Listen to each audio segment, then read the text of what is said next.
peur irrationnelle et incontrôlable du vide, des chats, des araignées, des ascenseurs, de l'avion, au point de paniquer et d'être paralysé par l'angoisse. C'est ce qu'on appelle une phobie. Une phobie, un trouble anxieux relativement répandu, puisqu'en France, 1 personne sur 10 en souffrirait. Alors comment faire la différence entre une peur intense et une phobie? Pourquoi déclenche-t-on un jour une phobie? Quand faut-il consulter? Et aussi, quelles sont les thérapies aujourd'hui proposées? Pour répondre à toutes vos questions, le docteur Jérôme Palazzolo, qui est psychiatre. Bonjour. Bonjour. Auteur de « Je me libère de mes phobies », c'est chez PUF, et de « Stop à l'anxiété » qui vient de sortir chez Le Duc. Et puis avec nous, Florence Vallès. Bonjour Florence. Bonjour.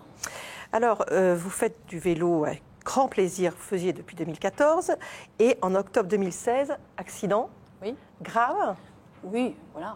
Mais avec peur, avec une peur de mourir, avec...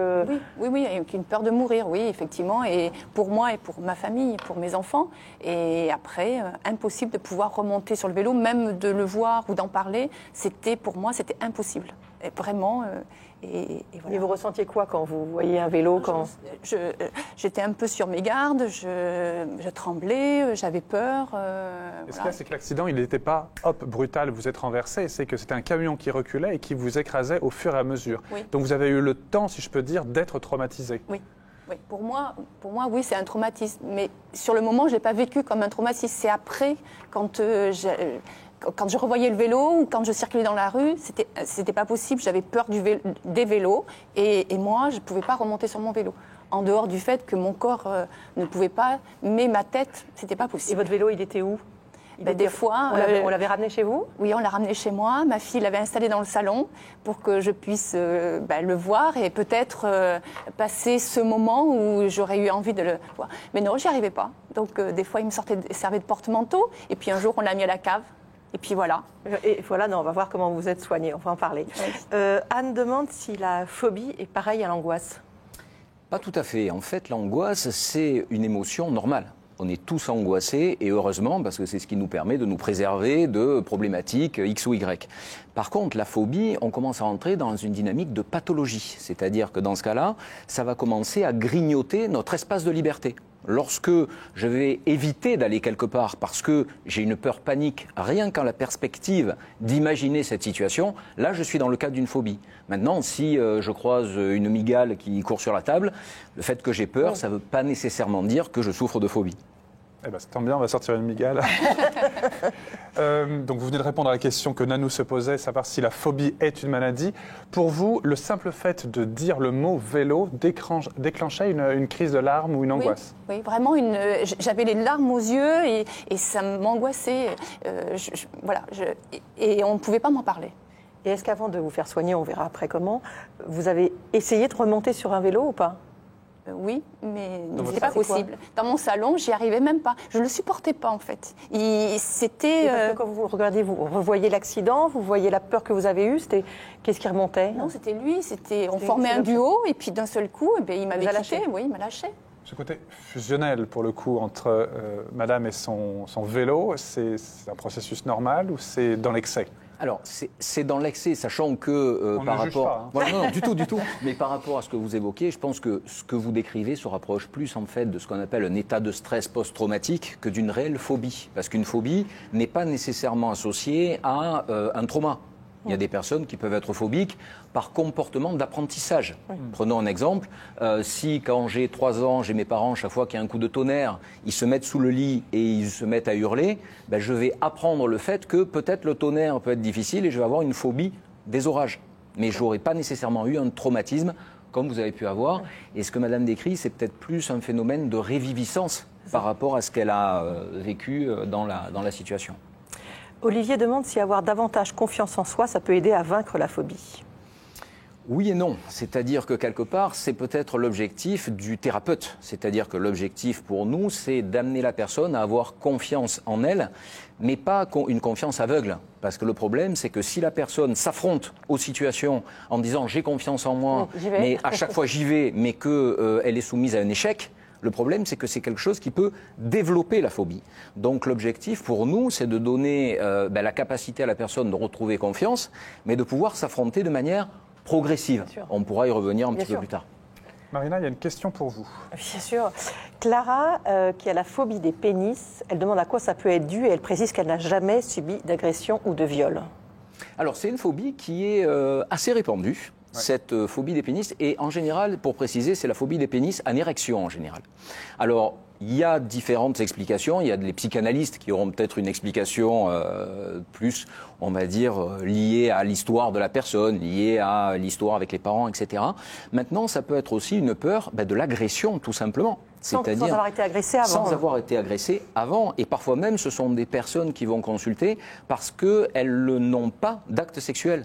Elles refusent l'acte sexuel parce que justement, c'est une peur panique d'avoir mal souvent. Et ça peut s'associer alors après à des problématiques vraiment gynécologiques de type vaginisme ou anorgasmie, des choses de cet ordre-là. Mais ça leur arrive donc dans l'intimité, j'imagine, mais aussi quand à la télévision ou dans des musées ou autre chose. Que vous disent ces patients-là? Parce que Et oui, de toute façon, c'est la définition même de la phobie. C'est-à-dire que la phobie, au départ, c'est une peur sans objet. C'est-à-dire la personne qui a une véritable phobie, lorsqu'on lui demande d'imaginer la situation, donc en l'occurrence là d'imaginer un pénis en érection, ça peut déclencher une véritable crise d'angoisse. C'est là aussi où on fait la différence, et là, ça revient à la question de tout à l'heure, entre la peur, l'angoisse et la véritable phobie. C'est-à-dire que là encore, si je vous parle là de serpents, mais que vous n'avez pas de phobie des serpents, vous n'allez pas trop aimer, mais sans plus. Par contre, quelqu'un qui a la phobie des serpents, rien que le fait d'aborder le sujet, de l'évoquer, ça suffit. Va commencer à avoir un peu de stress. Donc du coup, ils vont pas, les gens atteints de ça ne vont pas sur la plage par peur que par accident, elles voient ça. Il y a des manœuvres d'évitement. Par exemple, exactement. Et l'évitement fait partie aussi de la définition des phobies. C'est-à-dire, en gros, c'est une peur sans objet avec conduite d'évitement. Daniel demande si les thérapies virtuelles peuvent être efficaces pour traiter l'agoraphobie. On va regarder peut-être un reportage. Oui, exactement, sur les thérapies comportementales. Voilà, j'ai une phobie du mot comportemental. Dans le cadre des thérapies comportementales et cognitives, on utilise de plus en plus, en effet, la réalité virtuelle pour traiter les phobies. Julie, justement, souffre de claustrophobie, c'est-à-dire la peur des espaces clos pour certains, ouverts pour d'autres. Vous nous donnerez exactement la définition de la claustrophobie. Et notre équipe l'a suivie lors d'une consultation à l'hôpital. Un sujet signé Marie Gouillot et Claude Pavelec. Alors, je vous laisse me dire ce que vous voyez autour de vous. La rue, des arbres, des immeubles. Oui. Métro. Oui. Le parking. D'accord. Quand vous vous sentez prête, on va descendre dans le parking. Il faut passer entre les deux barrières. D'accord. Descendre dans un parking, c'est l'une des plus grandes angoisses de Julie. À 25 ans, elle souffre de claustrophobie depuis une dizaine d'années. Comment vous vous sentez là? Au milieu de nulle part. Ok, au niveau de l'anxiété, sur une échelle de 0 à 10? Je sais pas, à 5. À 5. Ok, et elle se manifeste comment? J'ai envie de vomir. Alors faites une petite pause. Angoisse des parkings, mais aussi des ascenseurs ou des transports en commun. Autant de phobies qui gâchent la vie de Julie. Sur ma vie sociale, il y a un certain nombre d'invitations et de lieux où je ne vais pas. Donc je me prive d'un certain nombre de choses. Sur ma vie professionnelle, j'ai un diplôme que je n'utilise pas. C'est-à-dire que j'ai un diplôme d'avocat.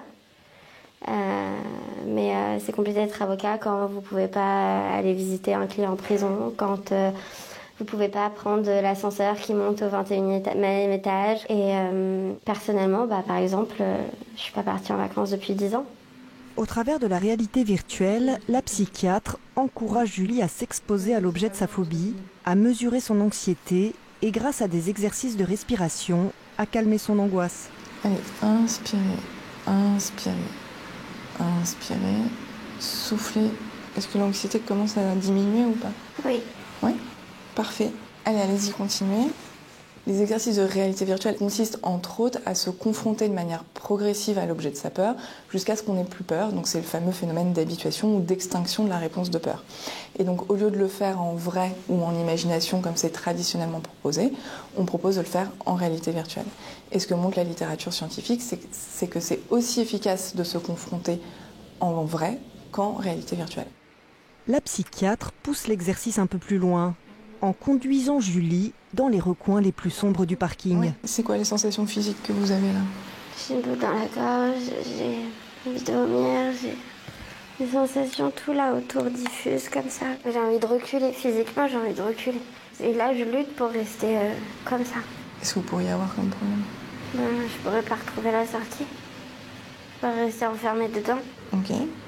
Dans la vraie vie, moi, j'aurais marché plus vite. Peut-être que j'aurais sorti mon téléphone pour téléphoner à quelqu'un, écrire un texto, écrire un mail, quelque chose qui fait que j'aurais pas regardé mon angoisse. Et là, avec la thérapie virtuelle, je suis obligée de la regarder, mon angoisse. Et c'est pour ça que je la ressens à ce point-là, en fait. Parce que je la regarde. Julie en est à sa 2e séance. Dans quelques semaines, la psychiatre lui proposera de réaliser ces exercices dans la vraie vie. La progression des patients est assez variable d'un patient à l'autre. Nous, on propose une dizaine de séances, globalement, pour venir à bout de la phobie. Et on voit en général quand même une nette amélioration à partir de la 4e, 5e séance. La réalité virtuelle est un outil encore récent dans le traitement des phobies, mais un outil efficace qui fonctionnerait chez plus de 2/3 des patients. Bon retour à vous. Merci beaucoup. Alors la claustrophobie, c'est la peur des endroits clos. L'agoraphobie, c'est quoi? C'est la peur de la foule ou des espaces ouverts? Est-ce que vous pouvez enfin nous dire à quoi ça correspond? En fait, la claustrophobie, c'est souvent la peur d'être enfermé, mais dans un endroit proche. C'est-à-dire vraiment dans quelque chose où, par exemple, le claustrophobe, vous ne le mettrez pas dans un placard enfermé. Ça, c'est pas possible. Par contre, le véritable claustrophobe, dans un grand magasin, ça ne va pas lui poser problème. L'agoraphobe, c'est différent. Agora, ça vient d'agora, place, mais en fait, ça porte un peu mal son nom. C'est-à-dire que la véritable agoraphobie, ce qu'on appelle l'agoraphobie, c'est la peur de faire un malaise dans un endroit où on ne peut pas être secouru tout de suite, ou alors la peur de faire un malaise dans un endroit dont on ne peut pas s'extraire tout de suite. C'est-à-dire que le claustrophobe, vous lui mettez un drap sur le visage, il va s'étouffer. L'agoraphobe, ça ne lui posera pas problème. Par contre, l'agoraphobe, vous le mettez dans ce studio et vous lui dites « on a fermé à clé, vous ne pouvez pas sortir », il va commencer à paniquer. Le claustrophobe, beaucoup moins. Alors Florence, vous n'avez pas fait de thérapie virtuelle, mais vous êtes tournée vers l'EMDR. Oui. Pour être prise en charge. Comment ça s'est passé? Alors j'ai eu un premier rendez-vous pour qu'on m'explique un petit peu la technique. C'est-à-dire que d'abord j'ai expliqué mon accident et après on m'a expliqué la technique. C'est-à-dire que c'est un travail avec les yeux, un suivi des mouvements des yeux. Et le lendemain, je suis revenue pour faire la séance. Et donc, on a commencé la séance. Et au bout d'un moment, la thérapeute me dit « Et là, vous sentez quoi ?» Et là, je lui dis « Je suis sur mon vélo, je freine, je peux plus. » Et on a continué la séance. Et là, quand la séance est terminée, je lui dis, j'ai qu'une envie, c'est de repartir en vélo. Et elle me dit, ah non, il ne faut pas, parce que là, vous êtes super fatigué et tout. Donc, on s'est revus l'après-midi. Et l'après-midi, j'avais mon corps qui s'était détendu, parce que malgré tout, en dehors de la peur du vélo, j'avais aussi des douleurs. Et j'étais tendue encore, je pense que j'étais encore sur mon vélo en train d'appuyer sur les freins pour éviter le camion. Et puis, voilà, donc tout de suite, mon corps s'est détendu, ça allait beaucoup mieux. Et l'après-midi, c'est bizarre, j'avais envie de monter sur mon vélo, d'aller faire un tour. Donc là, je ne l'ai pas pris parce que c'est vrai que même si ma tête me dit c'est possible, mon corps encore un petit peu, mais c'est vrai que c'est assez bizarre parce que le thérapeute explique que c'est pas de la magie, mais quelque part, pour moi, c'était magique quand même. On va préciser, c'est donc la stimulation en fait des deux parties du cerveau qui permet, si je dis pas de bêtises, de faire ressortir de là où il était mal stocké un souvenir traumatique pour pouvoir ensuite le ranger à un autre endroit. Exactement. En fait, ces stimulations bilatérales alternées permettent d'avoir une action spécifique sur une structure qui est présente dans le cerveau, qui s'appelle l'amygdale temporale. C'est pas l'amygdale qu'on a ici, c'est une amygdale qui est là, et qui, en fait, pour faire simple, est le siège un petit peu des émotions. Et lorsqu'on est confronté à un trauma très important, eh bien, c'est un peu comme si cette amygdale se déréglait en quelque sorte. Et le MDR permet de régler l'amygdale pour permettre un traitement plus adapté de l'information. Ça veut dire qu'on n'oublie pas, mais ça ne suscite plus d'émotions insupportables. Mais ça veut dire que ce genre de traitement ne correspond qu'à des phobies qui sont liées à un traumatisme préexistant. Généralement, oui. Encore que aujourd'hui, il y a beaucoup d'études qui sont faites dans le cadre de l'EMDR et le MDR peut être appliqué dans d'autres indications que le seul état de stress post-traumatique. Donc il y a pas mal de choses qui sont en train de se développer, y compris en associant des techniques, il y a quelques personnes qui font ça, de MDR à la technique de réalité virtuelle qu'on a vue dans le reportage. Donc ça peut être aussi intéressant dans ce cadre. Alors, Aude est phobique des chats. D'où cela peut-il venir ? De plein de choses, c'est-à-dire qu'en fait, une phobie, c'est une maladie, une vraie maladie, ça il faut le savoir, c'est-à-dire que si c'est une maladie, ça veut dire que ça se traite et que ça se traite bien, et cette maladie, elle a plusieurs origines. Donc on a une origine biologique, qui souvent est une diminution d'un niveau de neurotransmetteurs qu'on a dans le cerveau, c'est un messager qui s'appelle la sérotonine.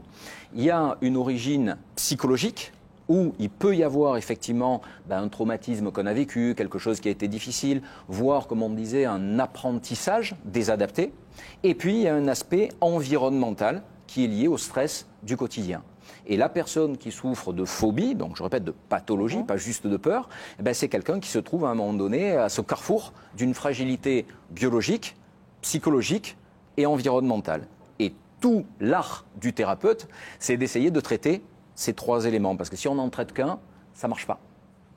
Alors le thérapeute, c'est une chose, mais on peut aussi avoir besoin d'autres procédés pour guérir, si on peut dire, ou améliorer. Parmi les peurs ou les phobies les plus répandues, il y a les chats, vous avez dit, mais il y a aussi le vide. Marie Guyot et Marc Lavastroux ont suivi plusieurs personnes qui en sont victimes lors d'un stage dans le Vercors, en pleine nature. Ils sont venus là pour se confronter directement, eux et leurs phobies, le but étant de mieux s'apprivoiser. On va chacun son tour s'avancer vers la plateforme qui est là-bas. Et puis vous allez jusqu'où vous pouvez. Puis quand vous sentez vraiment que c'est trop fort pour vous, vous arrêtez puis vous reculez. Françoise, Guy, Hélène et Arnaud sont réunis ce week-end pour un stage en pleine nature, encadré par Patrick, passionné de montagne et ancien moniteur de ski. Doucement. Le but, dépasser leur peur du vide. T'es pas obligé de forcer, tu vas jusqu'où tu peux. Oui, non, ça... Je peux même peut-être approcher encore un peu. Ça se manifeste par des fourmillements dans les jambes, un nœud au plexus solaire, un nœud ici, une grosse angoisse. Chacun vit cette peur à sa manière. Dans le cas de Guy, elle le bloque dans sa passion pour l'escalade. Ça m'empêche surtout en escalade de progresser ou d'avancer, ou de me dire je peux y aller, j'ai le niveau, il n'y a pas de problème. Et j'ai plutôt des réticences à y aller ou j'y vais pas du tout, voilà. Hélène vient à ce stage pour la 2e fois. Tu n'es pas obligé d'être tout à fait au bord. Chez elle, la peur du vide relève d'une véritable phobie. Tu t'arrêtes, tu regardes, tu mesures intérieurement où tu en es. T'es comment là? Là, je suis pas très bien.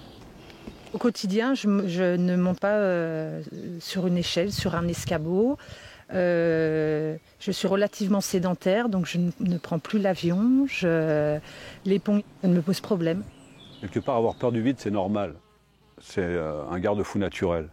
Garde-fou naturel, ça veut dire attention, il y a du vide, si je tombe, je peux me faire mal, voire mourir. Ça, c'est normal. Et le problème des phobies, c'est ce dérèglement de cette alarme qui devient quelque chose qui est énorme, comme un monstre. Au programme, pour aider ses participants à dépasser leur peur, des exercices de relaxation. Avec un objectif, se concentrer sur ses sensations corporelles pour mieux gérer les émotions. On relâche les bras, on laisse tomber les épaules, on laisse tomber les mâchoires, on stabilise sur les 2 pieds, ok. Et là, je commence véritablement à être connecté à la fois à mon corps et à la terre. Tout notre travail consiste à se libérer de cette emprise que le vide a sur nous. Et pour se libérer de ce vide, on ne peut pas se battre contre le vide, on ne peut pas se battre contre nos émotions, mais on revient au corps, à la présence au corps, à cette intelligence du corps qui va être un support physique, mais aussi un support de détente et d'harmonie finalement. Après ces quelques exercices, les participants sont invités à s'approcher à nouveau et même un peu plus du vide. Vous me suivez? Si vous voulez regarder le paysage, vous savez comment il faut faire, on s'arrête et on lève les yeux. Quand on marche, on marche. Et les progrès sont visibles. Alors, c'était différent cette fois? En plus, ça te met le sourire, c'est bon ça. C'est beaucoup mieux. Je suis allée soulagée. C'était des exercices qui m'ont semblé simples, j'allais presque dire de bon sens, mais qui ne me seraient pas forcément venus à l'esprit en situation, même pas du tout d'ailleurs, et qui ont... moi j'ai vu des effets immédiats, parce que là je me suis aperçu que je regardais pas du tout le vide, étant donné que j'étais centré sur le ressenti du corps, sur les chaussures, etc. Du coup je pouvais être en présence du vide sans difficulté. Au fur et à mesure du stage, les participants sont capables d'affronter des paysages de plus en plus vertigineux. En moyenne, il faut entre 1 et 3 week-ends pour apprivoiser sa peur. Alors le vertige c'est une chose, il y a aussi ceux qui ont peur en avion et notamment Air France organise des stages pour ne plus avoir peur de ça, qui sont assez renommés à l'international. C'est la même peur, c'est la peur de la chute, la peur du vertige ou l'enfermement? Et ce n'est pas vraiment la même chose. On va dire qu'à peu près 90% des personnes qui ont peur en avion sont en fait de véritables agoraphobes, c'est-à-dire, c'est ce qu'on disait tout à l'heure. Pas sortir n'importe quand. Exactement. Le problème, c'est que lorsqu'on les interroge, ils disent je commence à paniquer déjà quand j'entre dans l'avion et qu'on ferme la porte. Et dans ce cas-là, l'objectif, c'est de se poser la question, est-ce que vous avez peur uniquement en avion? Est-ce que vous avez peur aussi dans le train, dans le métro, dans les endroits fermés, dans les grands magasins? Et finalement, on s'aperçoit que là, c'est une véritable problématique agoraphobique. Par contre, généralement, il peut y avoir après des phobies spécifiques de l'avion, où là, effectivement, ce sont des personnes qui ont pu voir des reportages sur des crashs, qui ont peur de mourir, qui ont peur que l'avion s'écrase. Et dans ce cas-là, les stages Air France peuvent être très intéressants dans ce contexte. Très utile. Aujourd'hui, vous refaites du vélo? Oui. Oui.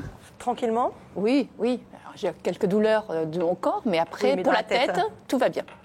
Vous avez trouvé le plaisir? Ah oui, oui, oui, beaucoup, beaucoup. D'ailleurs, je suis allée faire une balade dimanche, là, c'était très sympa. Très bien. Avec un casque et un gilet, bien sûr. Oui. Oui, tout le temps. Christine. Oui, allez-y. Alors, Christine a des petites filles qui ont une peur bleue des araignées. Elles paniquent et elles pleurent si elles en aperçoivent une, même de loin. Comment les aider? Alors comment les aider? Justement, l'objectif c'est de voir, là encore, est-ce qu'on est face à une peur des araignées, ce qui peut être normal, ou est-ce qu'on est face à une véritable arachnophobie, c'est-à-dire cette phobie des araignées, ou dans ce cas-là, on est vraiment dans des dynamiques d'évitement, par exemple. Moi, j'ai eu le cas d'une patiente, plus âgée que les petites filles, qui, en rentrant chez elle, a vu une araignée sur la porte de sa maison et qui allait vivre à l'hôtel pendant 3 jours. Donc là, on est dans une véritable phobie. Là, l'objectif, justement, pour les petites filles, c'est d'éviter que cette peur ne se transforme en phobie. Donc le but, c'est d'essayer d'apprivoiser les choses, de montrer que les araignées sont pas méchantes, d'essayer de les appréhender petit à petit. Peut-être montrer au départ des dessins animés qui montrent des araignées, peut-être voir la différence entre les faucheux qui font pas mal et puis des araignées qui peuvent être plus problématiques, mais qui vivent très très loin de chez nous.